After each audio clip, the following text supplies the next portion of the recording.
hari ini gue Sheila dan gue Diara. Nah, hari ini kita bakal ngomongin topik seru. Ada dua topik nih. Yang pertama itu adalah polusi plastik dan juga penipisan lapisan ozon. Bener banget, dua isu ini tuh dampaknya real ke kehidupan kita sehari-hari. Jadi jangan di skip karena obrolan ini pasti bikin kita lebih kritis soal lingkungan. Pastinya kita nggak berdua aja dong Sheila, ada Lexi dan Ari. Hai guys. Duduk. Oke, jadi gimana nih kabar kalian? Baik dong. Alhamdulillah baik. Gimana kalian? Baik juga. Oke, jadi kita langsung aja mulai ke topik pertama.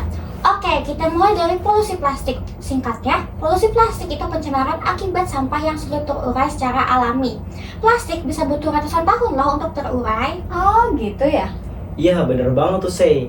Apalagi penyebabnya juga jelas kan. Kayak kebiasaan manusia pakai plastik sekali pakai, kantong belanja, botol, sedotan plastik. Bahkan data UN juga bilang kalau 400 ton plastik yang diproduksi setiap tahunnya itu tuh sepertiganya nggak didaur ulang. Ngeri sih. Akhirnya plastik nyangkut di laut, lalu balik lagi ke tubuh kita lewat makanan. Bahkan ada riset yang bilang kalau seminggu kita bisa makan mikroplastik itu loh. Contoh yang gue pernah lihat sih ada Great Pacific Gearbest Patch ya. Itu adalah pulau sampah plastik raksasa yang ada di Samudra Pasifik. Kalau ini kita diemin aja bisa jadi masalah besar. Iya jelas banget Rex. Makanya itu solusinya itu harus ada dua arah. Yang pertama dari pemerintah lewat aturannya, yang kedua dari kita sendiri lewat gaya hidup kita. Sebenarnya simpel aja sih, kayak contohnya tuh kayak bawa tumbler kemana-mana, pemakaian tas kain, dan juga hindarilah pemakaian plastik sekali pakai. Iya benar banget tuh. Oh ya, kita tuh jangan lupa juga buat banggain inovasi dari kita sendiri. Nah, gue pernah lihat di sosial media kalau misalnya di Indonesia tuh ada toko yang ada ulang sampah plastik jadi tas atau enggak pouch gitu. Ih keren banget sih. Iya kan? Terus abis itu mereka ngejualin di dalam negeri dan juga ke luar negeri. Nah, itu juga termasuk contoh dari globalisasi yang positif loh. Nice, itu juga bisa bantu meningkatkan kualitas sumber daya manusia karena bisa bikin kita jadi kreatif, membuat lapangan pekerjaan baru, dan buat kita menjadi sadar untuk menjaga lingkungan. Ya Iya. sih, benar banget. Iya, bener. Ya kan? Oke, next kita bakal bahas tentang lapisan ozon. Ternyata lapisan ozon tuh kayak tamengnya bumi. Fungsinya itu menyaring radiasi UV dari sinar matahari. Kalau misalnya lapisan ozonnya itu tipis, UV-nya itu bisa langsung ke permukaan bumi. Dan itu dampaknya negatif banget buat kita semua. Iya benar banget Din. Lapisan ozon ini juga rusak gara-gara CFC, bahan kimia dari AC, kulkas, dan aerosol. CFC naik ke atmosfer lalu merusak lapisan ozon tersebut. Oh gitu ya, Rik? Iya. Oh berarti AC juga termasuk ya? Termasuk Say. Makanya kalian pada di rumah ini udah pemakaian AC secara bijak atau belum? Kalau pakai AC kayak malam aja sih. Kalau gue sih ya cuma pakai kipas aja sih di rumah. Kalau gue nyalain AC cuma pas lagi kepanasan doang. Berarti lo harus bolak-balik bangun dong untuk matiin AC dan nyalain AC. Ya nggak gitu Max. Iya benar, emang dampaknya itu serius banget loh untuk kita semua. Jadi resikonya itu bisa menyebabkan kanker kulit, katarak, sistem imun menurun, dan tanaman plankton pun kena imbasnya. Jadi efek ini itu global, jadi bukan hanya manusia, jadi menyeluruh. Oh ya, jadi gue ada contoh kasusnya nih. Nih, coba lihat. Ini tuh kasus yang paling heboh itu merupakan lubang ozon di Antartika tahun 80-an. Nah, untungnya ada protokol Montreal, negara-negara sepakat untuk stop dan mengurangi penggunaan CFC. Nah, hasilnya ozon pelan-pelan pulih kan? Ih, keren banget ya. Ya kan? Gitu ya. Jadi pelajarannya jelas, kalau ada kerjasama global, masalah lingkungan bisa diatasi. Jadi, jangan nunggu parah dulu baru kita atasi. Nah benar, jadi kita balik lagi ke sikap kritis. Jadi jangan malas untuk ikut gaya hidup ramah lingkungan, mulai kecil, tapi kalau bareng-bareng dampaknya menjadi besar. Iya. Contoh gampangnya aja deh. Kayak misalnya bawa tumbler sendiri, hemat listrik, dan nggak boros pemakaian AC. Sebenarnya hal-hal kecil kayak gitu tuh udah ngurangin kita secara polusi gitu, ngurangin polusi. Oh benar tuh. Iya bener banget, kalau misalnya kita aware dari sekarang, generasi yang lanjutnya itu bakal ngerasain bumi yang sehat banget. Oh, jadi ibaratnya itu bumi itu rumah ya. Kalau bocor atapnya, kita nggak bisa cuma diem. Semua harus turun tangan biar tetap aman dan sempurna. Iya, bener banget kayak gitu tuh. Nah betul tuh, jadi ingat masalah lingkungan tuh nyambung satu sama lain. Mulai dari ozon, pemanasan global, polusi, semua itu menjadi efek domino. Jadi nggak bisa tuh kita sepelein gitu aja. Oh, gitu ya. Iya betul. Kalian tahu gak sih guys, kalau plastik dan ozon itu ngaruh banget loh ke kerusakan lingkungan. Iya benar, kerusakan lingkungan tuh kan luas banget ya. Jadi contoh gampangnya aja tuh kayak polusi plastik bisa nyebabin banjir. Terus penipisan lapisan ozon tuh dari polusi udara gitu. Iya sih, tapi kayak lucu banget kalau misalnya tuh ternyata yang bikin kerusakan lingkungan sendiri tuh dari manusianya. Terus kayak mereka nyiptain rusaknya, terus kayak kita juga yang kena batunya sendiri. Iya emang lu kayak lucu, padahal kita yang ngelakuin tapi bisa aja dia nyalain pemerintah dan lain-lain. Malah ulah kita sendiri juga. Iya, kalau gitu berarti dampaknya bukan cuma ke alam ya, ke kita sendiri.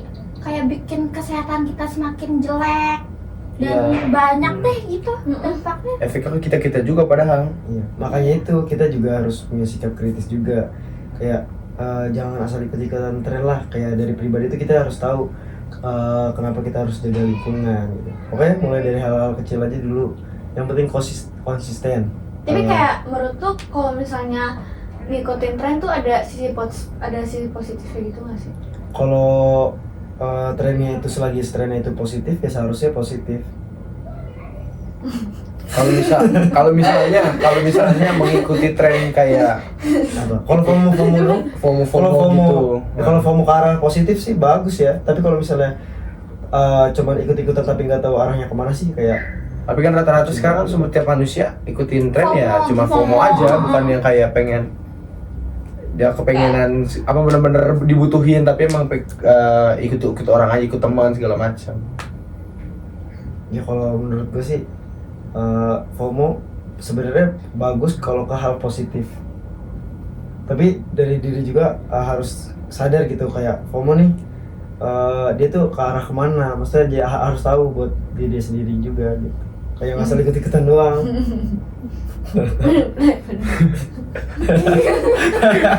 Katanya emang benar, tapi emang benar. Bener kan? Kalau Iya, menurut kali. kalau menurut lu gimana Dun? Yang soal FOMO itu? Kayak kalau misalnya tahu nggak sih FOMO yang itu? Bukan FOMO sih, lebih kayak Pandawara yang bersihin sampah itu. Iya. Kan jadi kan orang-orang kan Nah, ngikutin juga kan, ada yang iya. ngikutin gitu, jadi kayak Ikut-ikut dimasukin- pengen masuk konten, tapi kan Iya. ikut masuk konten tapi tujuannya benar. Benar. Dia bersihin Itu sungai Itu segala sisi macam. positifnya ya. positif sih menurut gua. Tapi rata-rata FOMO itu lebih ke negatif semua kalau karena dia mau ikut teman doang. Rata-rata kan semua manusia kan sekarang ikut orang doang. Tapi selagi positif nggak apa-apa lah ya. Iya benar. Terus kayak kita tuh kalau misalnya kan kerusakan lingkungan pasti ada solusinya kan. Terus kita tuh harus milih solusi yang benar-benar kayak iniin lingkungan banget lah, tepat gitu. Kayak contohnya kita nanam pohon kayak siapa ya? Pacarnya Erika itu siapa ya? Pokoknya Oh, ada yang dari Belanda itu Iya, ya. yang serap-serap Erwin itu. ya? Bukan. Yang dia ini apa yang sama ini nggak sih? Erwin kan? Ada Sama Erika siapa? botol-botol dimasukin ke Oh, iya, itu mesin-mesin juga yang sama di itu. luar negeri yang bisa jadi Iya. uang. Nah, Terus habis itu kayak kita pakai transportasi umumnya yang benar-benar gak ngerusak lingkungan. Terus contoh kecilnya lah kita bisa sehari-hari ngelakuin kayak buang sampah di tempatnya. Dan gue sering lihat juga Ari kan suka kalau berangkat sekolah naik bis sekolah. Iya, keren banget. Itu keren. Iya benar lah. Kan dari diri juga kan harus punya kesadaran kan. Kayak ya nggak perlu gengsi lah buat naik-naik ini. Bener, naik ini. bener. Yang penting kan aman juga. Walaupun gratis. itu gratis itu bonus ya sebenarnya. Nah, tapi kan yang penting bisa menjaga lingkungan Iya. biar nggak ada polusi Penting aman udara. juga buat kita. Benar. Ngurangin lah. Udah paling itu aja kali ya. Iya. Jadi intinya kita harus ngejaga banget kan lingkungan Ah, kita, bukan cuma buat alam tapi buat kita semua.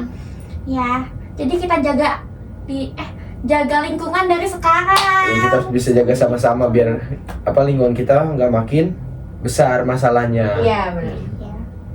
Karena mulai dari kecil-kecil bisa menjadi besar. Bukit. Wah, obrolan hari ini benar-benar ngebuka mata kita banget loh. Dari polusi plastik yang nyangkut sampai ozon yang bolong. Iya, seru banget kan? Nah, intinya kualitas sumber daya manusia, inovasi global, dan gaya hidup ramah lingkungan itu berpengaruh besar banget buat kita semua. Jadi, jangan cuek lagi ya. Mana ada cuek, apalagi mikirin kamu. Selalu memikirkan kamu. Bumi ini rumah kita. Kalau dirusak, kita juga yang rugi. Setuju. Jadi yuk mulai kritis dan peduli pada hal-hal kecil. Oke, terima kasih buat Ari dan Rexi. Sama-sama. Dan makasih juga buat kalian yang sudah mendengarkan. Sampai jumpa ke episode berikutnya. Bye bye.